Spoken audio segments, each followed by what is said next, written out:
Great playground, swing set. That's what the residents that were there playing last night talked about. There's not very many swing sets in the city, so it's got some swings. Great playground, a lot of open space, grass, just flat grass. We know we need flat space for team sports, so it's going to be great. Welcome to Herrimanology. The official podcast to keep up with Herriman City. We'll take you inside the city, explore the latest news and updates, show you how your government operates, and discuss the issues that affect us all. Now, here are your hosts talking all things Herriman on Herrimanology. All right, welcome to Herrimanology. It is Thursday, September 4th, and the second Herrimanology in 3 days. Which is a change after a couple of weeks without. Yeah, we're trying to do some catch-up, I guess. We've been missing a lot recently. There's been a lot going on, but there's more to talk about. Yep. So we're going to do Herrimanology today, twice in a week. So enjoy your bonus podcast. Mayor Palmer, how are you doing? Good to see you. I'm great. Good to see you as well. There's, always a lot going on. Let's start with some good news. Okay. Mountain Ridge Park officially opened yesterday, and by officially opened, meaning we all drove out there at 4:30, unrolled a little bit of ribbon that had some Herriman City logo on it. Yep.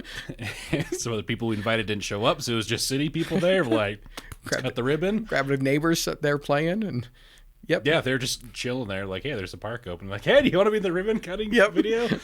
And we did a ribbon cutting, and that means it's now officially open. I like it. Mountain Ridge Park. And it's cool, right? This is phase one, right? We've been tried to emphasize this is phase one based on funding, right? There could be more to come, of course, down the road. But great playground, swing set. That's what the residents that were there playing last night talked about. There's not very many swing sets in the city, so it's got some swings. So great playground, a lot of open space, grass, just flat grass for, we know we need programmable space, flat space for team sports. So that'll, in the spring, that part's not open yet to just for organized activities, but it's going to be great. Yeah. It's nice, too, that you mentioned it's phase one. So there's been some conversation about this park. Like, hey, we thought we were getting this list of amenities, and it ends up being this list of amenities. And there are a few reasons for that. One was we put out videos or a webpage or something several years ago with here are all the possibilities of amenities we could have. What do you want? And we'll try to prioritize accordingly. But that wasn't we're going to put everything on this list in the park. Right. And funding mechanisms have kind of changed in recent years where the funding sources that we thought we were going to have aren't really, they've changed. We've talked about PIDs before, public infrastructure districts, and impact fees. We won't go into that whole rabbit hole right now, but It all kind of relates to that, where we had to kind of pull back on some of the original vision of that park because we could no longer afford to do the amenities we hoped we would have all in phase one based on funding sources changing. And we can go into that more another day, but that's kind of why, but we hope to do more later. And costs have escalated since those original, we've seen insane inflation since those, that's affected all of our projects out here. They've limited in scope, a lot of them. But yeah, the park is open. It's a cool spot. It's a cool playground. If I'm being honest, every time I go up close to a playground, like I was taking pictures of it so we could announce it on our social media later today, but I was like, man, playgrounds are cool. I want to play at a playground. I don't know if I could really do that and still hold my adult card, but I was like, these are cool. I want to go down the slide. I want to sit on the swing. Cohen will go play with you.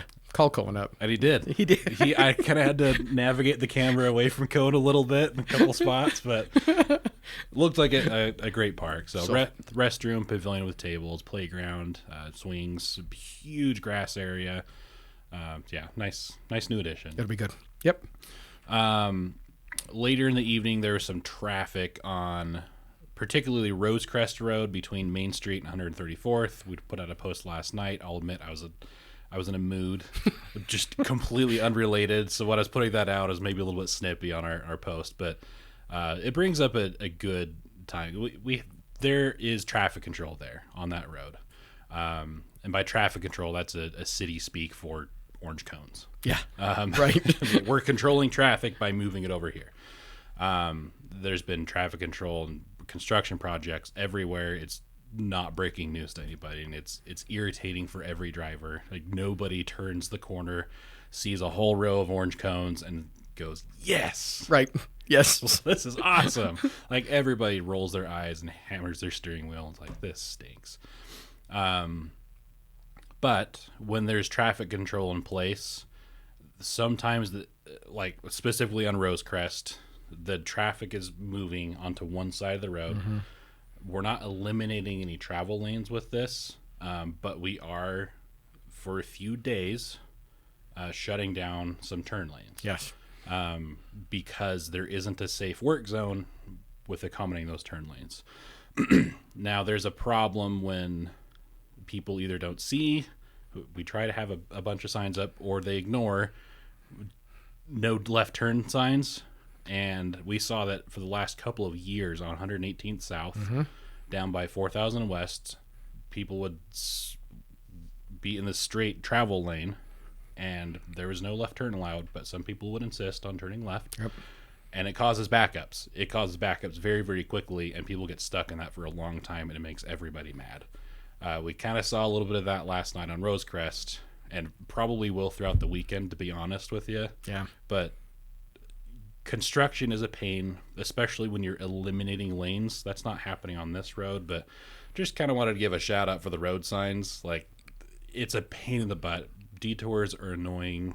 They take an extra few minutes, but it's so much worse if a driver ignores that and says, mm-hmm. I want to take my favorite route. Shout out to some old comedian routine. I can't remember who said it, but right. But I don't want to go that way. I want to go this way, my favorite route, and I'm going to block everybody behind me and cause some backup. So anyway, I might get in trouble for being mean to people, but like, frankly, if you follow the road signs and plan a couple extra minutes for a detour, you're going to be fine. But when people ignore those and insist on taking a left turn when it's not allowed, that causes some massive backup. So please don't do that. Yeah, we talked that we live in this, right? We don't like this. We live in it. I called last night because I got stuck in that mess last night. Could not get through. It was tough, and I know it's. And you don't live even very close to that. Nope, but by the time, it was tough getting out of my neighborhood. It was backed up north of that Holiday on Main and on Rosecrest, right? North of that. Nobody could get across. So and chances are it was somebody trying to turn left up there on 134th. And again, I get it. It's frustrating. I went around. I ended up going all the way around, added 10 minutes to it was a 9-minute drive where I was headed. It took me 25, right? I was frustrated as well. So we know, but we're getting it done. We're getting close. Yep. We're getting, and some people ask, why can't we plan this better? Well, it's easier said than done, but I'll say one thing that impacts a lot of these sort of projects is this one is a mill and overlay that's going on right now, meaning they grind up part of the road and then they lay new pavement on it. We're working on a video right now from another project, but those grinding machines called milling machines, they're like 4 of them in the entire state. So, and contractors own them. Like, cities don't own those. We have to pay people They're too expensive. Yep. to use their milling machines. And so when you have dozens of cities fighting over these 4, maybe 5 milling machines across the whole state, we're kind of at their mercy on scheduling. So if they say, hey, we're going to be here this day, and sorry that it's after school starts, or it's a weekday, or if it's the middle of traffic, that's when we can bring it. And we say, okay, we'll make it work. And so that's kind of the reason why some of these things are timed poorly. And we take the arrows for it because people are frustrated.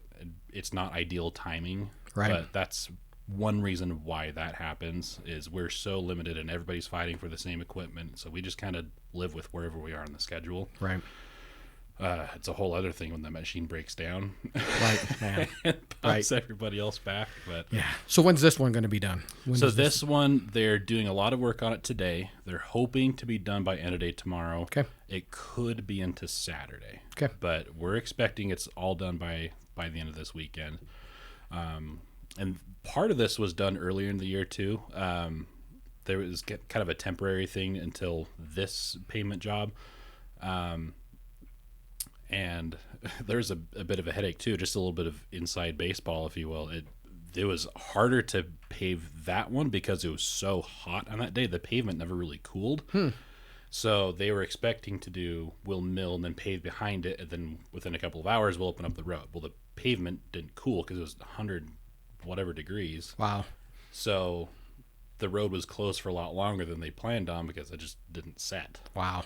And we pave on hot days all the time, but anyway, that's another reason why it was kind of a nightmare earlier this year. We don't think that'll be the problem in this case because it's more mild temperatures, but anyway, just kind of a peek behind the curtain, if you will. That's some of the reason why that's happening. But drivers can do a lot of can help a lot by following the road signs and just taking a sigh and being patient, and it's almost done. And just know that for the rest of this week, just plan on an alternate right now. Don't get stuck in it and go around it right now. There are ways around it. They might add time, but it's probably going to add less time than getting stuck in that right now. Yep. And other people are going to take detours too, so just be patient with wherever you go. That's kind of how it is. And this year's road construction will be done by the end of October, everything. But there is no point where it's all done. Like, there are going to be road cones in 2026. There are going to be road projects in 2027. There's no point. Maybe the week of like Christmas is a time where there's no road construction. Right. But it happens all the time. That's just kind of like how it is. Right. So anyway, I promise we do our best to avoid massive headaches, and we go back and forth with contractors long before they ever start work to make sure it's as least impactful as possible, but sometimes it stinks. Yeah. So anyway, I hope it didn't offend anybody, but like, honestly, just follow the road signs, and that's going to do a lot of good. It helps everybody. Yep. Speaking of another construction project, we didn't get a huge heads up on this one. We learned last night that Porter Rockwell Boulevard will have closures throughout today. So by the time you listen to this, it may already be done. Right. We talked about the pedestrian bridge earlier this week. They're doing concrete pouring on that today throughout the day. So they'll close one lane at a time to pour concrete above, and they're closing it so they don't, if they spill, they don't dump concrete on your car. And so they have a safe work zone. And throughout the day, they'll pour concrete on the pedestrian bridge. So that's part of the Mountain View project over Porter Rockwell Boulevard. Okay. And hopefully that will be done by the end of today, and people won't have any more headaches on that one. Hopefully. For now. Okay, we had a couple leftovers from the city council meeting last week. First, on the consent agenda, which means we didn't talk about it during the meeting, but an approval we just want to give people a heads up on was an approval by the city council to negotiate with Waste Management. What is that? What does that mean? What could it look like going forward? So just, I guess, big picture on this. There's nothing set yet, right? We've been with Wasatch Front Waste for a long time. They've been fantastic partners. There was an increase this year, so we just, Sherry Orn, Councilmember Orn sits on that, as a committee member on that, sits on that board representing the city. She brought it to the council and just mentioned we might be able to save residents money by moving to a different provider, right? So we just started down that path, asked for some costs. So really, we're still with Wasatch Front. We haven't told them we're for sure leaving or anything. We're just looking right now at analyzing, is there a way to save our residents money? That's what we're trying to do. End of the day, it's not about disappointment with any services at all. This is really, we think if we can save residents $15 a month, I think they would appreciate that. Right, so that's what we're trying to do, is just exploring that. We don't know, right? So that's why we can negotiate with Waste Management now. Their bid came in lowest right now, but we have to negotiate with them the other factors, and then probably compare the two and see where we go. Yeah. So there's the landfill, which is where the garbage ultimately goes, and that's with the Transjordan landfill. That's totally separate from the hauler, correct? Which for us right now is Wasatch Front Waste and Recycling District. So they're the ones who pick up the garbage and take it to the landfill, and then they get charged by the tipping is what they call it, where they dump the garbage from the truck at the landfill. So we're talking about the hauler, right? Potentially going from Wasatch Front Waste and Recycling to Waste Management, or who knows what it ultimately ends up looking like, but that's what that is, and it's a nice snapshot. And it won't just be the hauler. There's the dumpster program, so it's all being considered all at once. What will be the best for our residents right now. So there's no benefits to the city in this. This is really, we're trying to watch out if we can save $15, that's what we want to do. Yeah. There's a vote to reduce the scope of the Old Town Water project this past week. But we don't need to go way in the weeds on this because I don't think people are going to care a whole lot. But Right. There's the Old Town Water project. What was that vote? So this was federal money we received through Congressman Owens actually helped us secure this a couple years ago. So we just had so many change orders. This is the Old Town Water. These are pipes that were labeled different sizes on drawings originally from, years ago, right? Nobody just mistakes, so they were change orders, I guess. And so the costs were escalating more than anticipated. So rather than going back to the well and saying we need another couple million, we don't have that right now. So we're just pulling back the scope to keep it within budget and just making sure we're being responsible, and we'll come back. There'll be another time to finish that down the road when there's other projects completed. But for now, we're pulling back, saying let's just stick within that budget. Yeah, just a massive water project to upgrade pipes. And yeah, sometimes, especially with those older areas that had pipes installed before GPS was a thing, or GIS, sometimes we have old drawings, and sometimes those drawings are wrong, and we run into surprises underground and got to handle it in the moment. And so the costs end up being more than we hoped it would. So yeah, just pulling back on the places that we think we can. Figure it out another day. Yep. We do want to mention on September 15th is the final installation of the Summer Sunset Series at Crane Park, just outside our window here. So that, if you've seen ads for the inflatable dash, that is a real thing that's happening. So excited. I think it was hey, this would be fun if we did this. And then we're doing it. Where people are going to bring up to 150 people, right? There are like 20 slots left. So if you are interested, harriman.gov/events, people will bring these inflatables, whether it's a chicken or a dinosaur or something, just inflatable suits, and you're going to run into them. And I think there's an obstacle course for that, just to make it more juicy. The Yeti's going to have his own inflatable. So it's going to make for some fun videos, and hopefully it's a blast to run in. But besides that, there'll be food trucks and marketplace vendors. There'll be the Fox Brothers band. They do country, pop, rock. Just kind of a fun, school's already started, but end of summer sort of thing. So September 15th is about 5 to 8 here at Crane Park. How fun. I can't wait. Herriman.gov/events. Okay, and that is all for today. But we do want to mention you're not going to be in the podcast for the next couple months. You're here most of the time, so we just wanted to explain that. So there's a new state law this year that if an elected official is involved in an upcoming we don't really talk about elections here. That's not really, this isn't the venue for that, but we want to give you a heads up that you're up for election this year. So the new state law is within 60 days. Basically, you can't do stuff like this. Right. So you still exist. I still exist. You just won't be on Herrimanology for the next couple months. So, but it's going to be exciting. You're going to get some other people in here, some staff. It'll be fun to mix it up for the next couple of months. Yeah. So we have a lot. Normally, we have a city council member here doing the podcast, but we have a lot of the city council who's ineligible for this for the next little bit. So. Right. It might get a little interesting. We're going to bring some staff members. Who knows? Maybe we'll do a solo thing once or twice. We'll see how it goes. It'll be good. Yeah. So anyway, that will be until Election Day. So yep. You'll be Mayor Palmerless on Herrimanology for a little bit. You'll probably be better off that way. Anyway, thanks for coming in. Thanks for being here. We missed our Beto's breakfast this morning. We'll have to get it tomorrow morning. Another day. Let's do it tomorrow morning. Thank you for listening and watching. As always, email communications@harriman.gov if you have any questions you need us to answer. And with that, we will catch you next time. Or at least I will.